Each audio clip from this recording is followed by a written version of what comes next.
Bonsoir coach. Oui. Montferrand de Radio France, vous étiez très méfiant envers l'Autriche, vous aviez raison. Merci. J'imagine que... J'ai toujours raison. Vous avez... L'article 2, quand j'ai tort, se référait à l'article 1. Ça me va bien, quoi. Je suis méfiant aussi, là. Ouais, j'ai l'impression.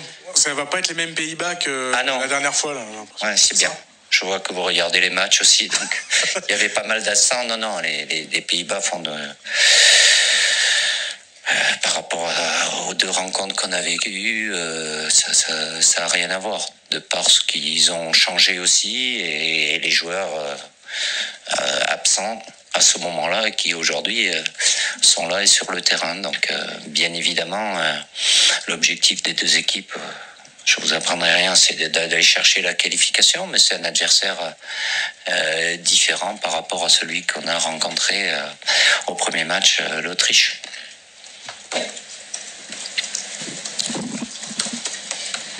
Oui, bonjour, Grégory Schneider, Libération. Vous avez fait un très gros match contre l'Autriche. Il y a eu une grosse dépense d'énergie. Et pour autant, vous avez même eu beaucoup d'occasions, mais pour autant, c'est 1-0 sur un CSC. L'efficacité étant difficile à corriger comme ça, elle n'est pas évidente à travailler sur 3 jours. Est-ce que ça vous inquiète pas un peu ? Je suis jamais inquiet. Si on n'avait pas d'occasion, et on aurait pu en avoir plus, des situations, comme je vous l'ai dit après le match contre l'Autriche, avec des meilleurs choix, auraient pu nous amener à avoir des occasions. Après, l'efficacité, plus on l'a, mieux c'est, mais si on n'avait pas d'occasion, ça serait plus embêtant. Mais c'est un autre match et on partira avec le même objectif, de mettre en difficulté cette équipe des Pays-Bas, en sachant qu'elle a la capacité, elle aussi, à créer pas mal de dangers. Et bon, un avantage sur le plan physique, vous savez de toute façon, mais on a fait en sorte, et je salue le boulot du staff médical et de Cyril Moine pour faire en sorte d'optimiser la récupération, sans pouvoir faire de miracle, mais faire en sorte d'avoir la même fraîcheur sur ce deuxième match. On aura besoin de ça, de par la qualité de cette équipe des Pays-Bas. Bonjour Didier, oui. Saint-Forge pour RTL. Un premier match de la compétition vampirisé par l'actualité politique, un deuxième avec un point d'interrogation sur le capitaine et quasiment la star de la compétition. Est-ce que vous avez souvenir d'un début de compétition aussi complexe à gérer pour vous ? Je n'ai pas de mémoire et ça m'arrange. J'ai une mémoire sélective. Chaque situation, on fait en sorte, et je fais en sorte de les gérer avec le plus de tranquillité, quoi. Donc ça a rien de comparable sur le contexte du premier match, parce que j'ai été impliqué comme tous les joueurs en venant devant vous. Je me rappelle encore de cette première conférence de presse où sur 8 questions que j'ai eues, il y en avait 7,5 qui n'étaient pas sur le football, mais bon, il n'y a pas de souci. Là, bon, évidemment, je suppose que ça alimente les débats, mais il n'y a pas par rapport à Kylian, il n'y a pas de perturbation dans le groupe. Les choses se font du mieux possible avec le staff médical, et Kylian est dans le groupe. Il n'y a pas c'est plus tout ce qui peut être extérieur à la limite. Après, en interne, il y a la tranquillité et la sérénité, quoi.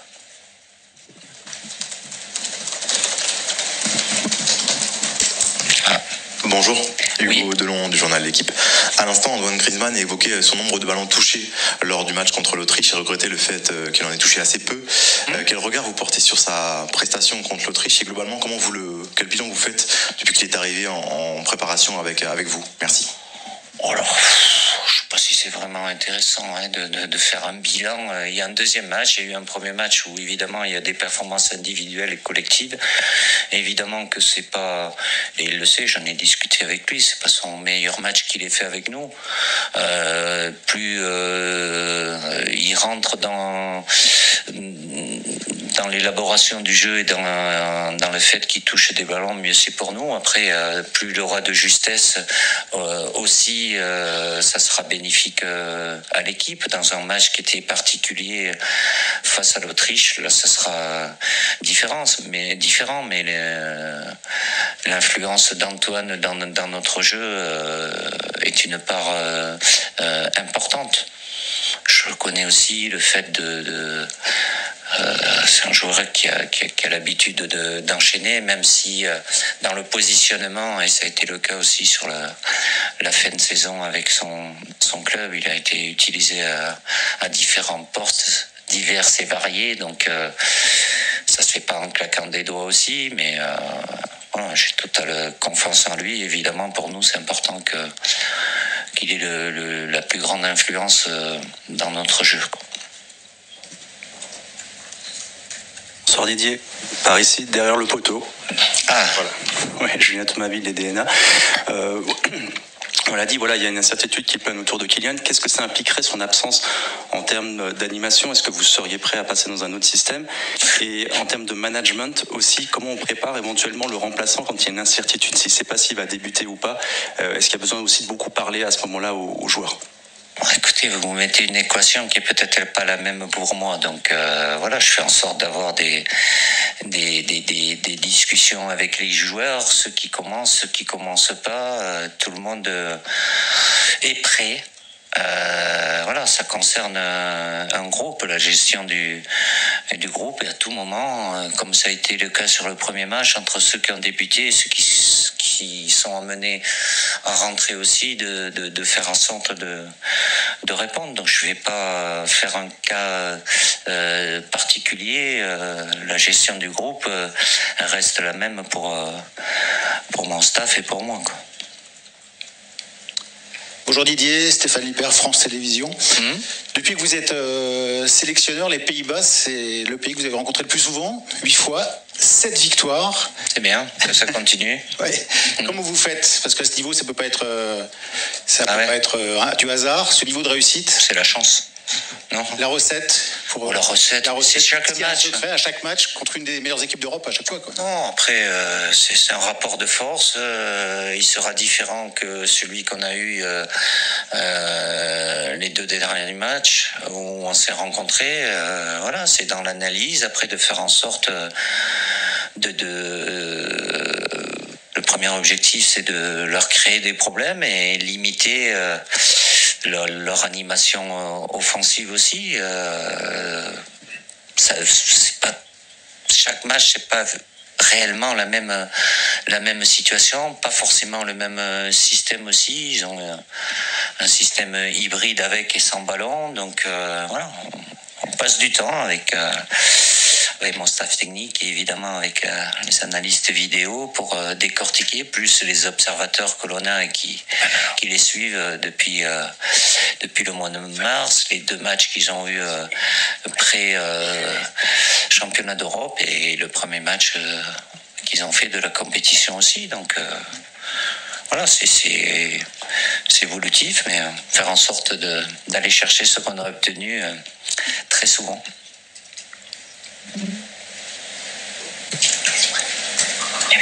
Bonjour Didier, Sébastien Tarago, la chaîne L'équipe. Est-ce que tu pourrais nous expliquer vraiment sur le plan technique, qu'est-ce qui t'a amené à choisir de mettre Upamecano axe droit et Saliba axe gauche? Et est-ce que tu trouves qu'au niveau du positionnement, ça s'est parfaitement bien placé ou il y a des axes d'amélioration? Il y a toujours des axes d'amélioration. Après, je fais en sorte de mettre les joueurs dans les meilleures dispositions. Si j'ai fait ce choix-là, c'est parce que je pense que entre les deux, William est plus à l'aise que Dayo à gauche, même si ils ont les deux la possibilité de jouer à gauche et à droite. Ils sont plus habitués pour William à jouer à droite, mais il n'a pas embêté parce qu'il a joué plusieurs saisons avant en étant à gauche. Donc c'est d'évaluer celui qui est le plus à l'aise, s'il y en a un qui est moins à l'aise, d'aller dans ce sens-là. Ça peut être les deux. Il y a des, après c'est droitier gaucher, voilà, et j'ai connu des droitiers qui étaient vraiment plus à l'aise uniquement à gauche. Bon, pour les gauchers en général, même si ça arrive d'avoir des gauchers à droite, mais après c'est dans la position pour défendre et sortie de balle, oui, ça c'est important d'avoir le plus d'aisance possible pour sortir des zones de pression. Bonjour, Nicolas Le Gardien de Sud-Ouest. Comment vont Olivier Giroud et Dayot Upamecano, qui se sont l'un qui s'est pas entraîné mercredi, l'autre hier. Et vous disiez après l'Autriche justement que les sorties de balles vous pouviez mieux faire. Qu'est-ce qu'il faut améliorer? On peut toujours mieux faire, mais même si. Vous l'aviez dit. Ah, je l'ai dit. Ouais. Je suis pas sûr d'avoir dit ça. Je me rappelle pas de tout, mais bon.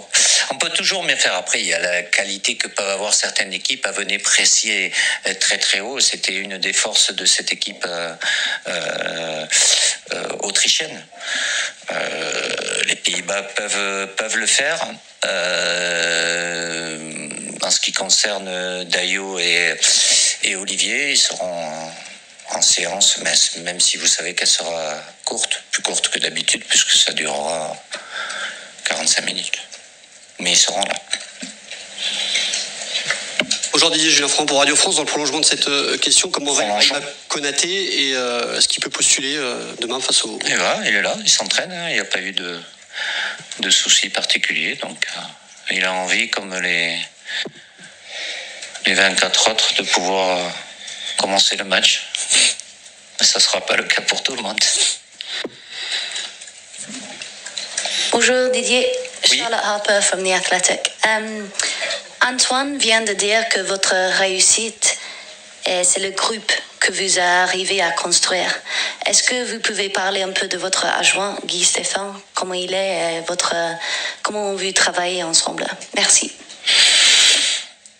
Écoutez, le mérite, c'est toujours, il en revient toujours aux joueurs. Mais évidemment, quand on a des listes à faire pour une grande compétition, on passe beaucoup de temps. J'échange beaucoup, évidemment, avec Guy Stéphane et avec Franck Raviot et Cyril Moine.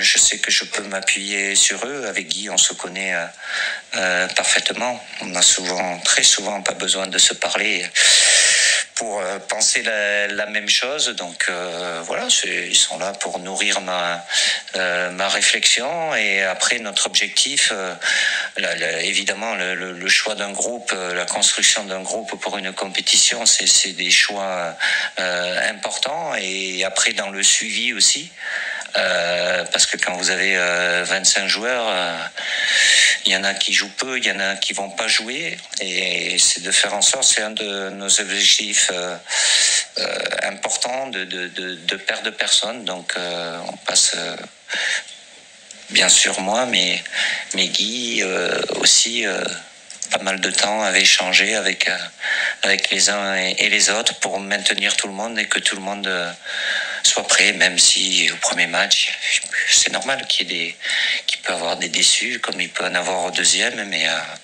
la force du groupe, pour moi, elle est au-dessus de la force individuelle. Donc ils s'inscrivent tous dans un collectif et on fait en sorte d'être très attentifs au groupe. Hello, Mr. Deschamps. Ça se complique. I'm from Xinhua News Agency. A question in English, please.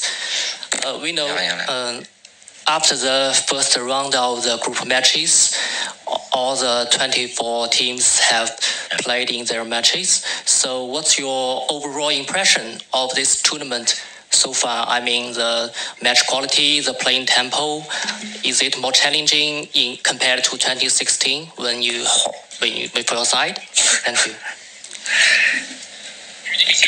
Hein? Non, j'ai rien. Il n'y a personne qui traduit, mais c'est pas grave. Oui. De comparer. Ouais. J'aime pas comparer 2016 ou 2021, ça n'a rien de comparer. La constante qui revient à chaque fois, c'est que voilà, c'est des matchs d'une très haute intensité et la capacité quand l'ensemble des équipes a répété les efforts à haute intensité est certainement lié au climat en Allemagne. où il n'y a pas de grosse chaleur, mais parce que les joueurs sont de mieux en mieux préparés et ont cette capacité-là. Donc ça amène à avoir beaucoup de rythme. Mais évidemment, sur le premier match, il y a toute la fraîcheur possible.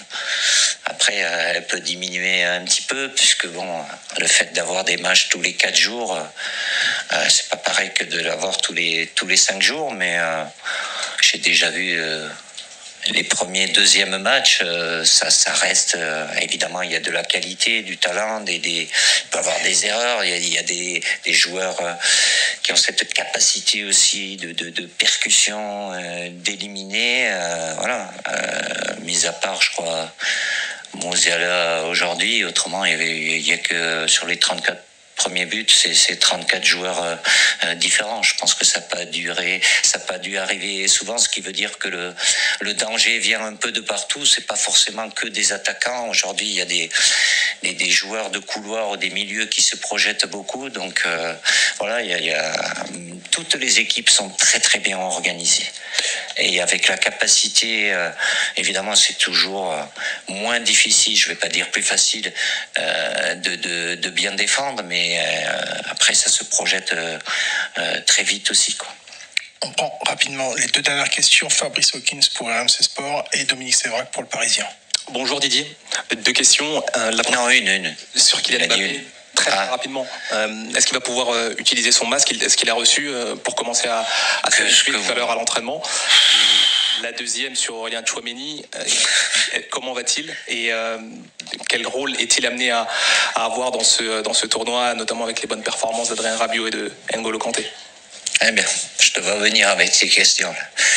Oui, de toute façon, Kylian, il portera un masque, ça c'est sûr. Après, pas besoin de savoir qui, comment, pourquoi. De toute façon, vous avez suffisamment d'infiltration pour arriver à savoir d'où ça vient d'une manière ou d'une autre. Aurélien, évidemment, de par ce qu'il a réalisé, le fait d'avoir fait les 2 fois 30 minutes à nos positions aussi, la cicatrisation est bonne, donc c'était prévu plus ou moins comme ça, qu'il puisse être disponible. Après, statut, oui, forcément, je vous l'ai dit déjà, lorsqu'on était en préparation au milieu de terrain, ils peuvent être tous titulaires, quoi. Donc, je vais pas, mais ils pourront pas tous jouer, mais voilà, il y aura des relais à prendre aussi, mais Aurélien, de par ce qu'il a fait, est en meilleure condition que lors du premier match où je ne l'ai pas utilisé, pour la simple et bonne raison, même s'il était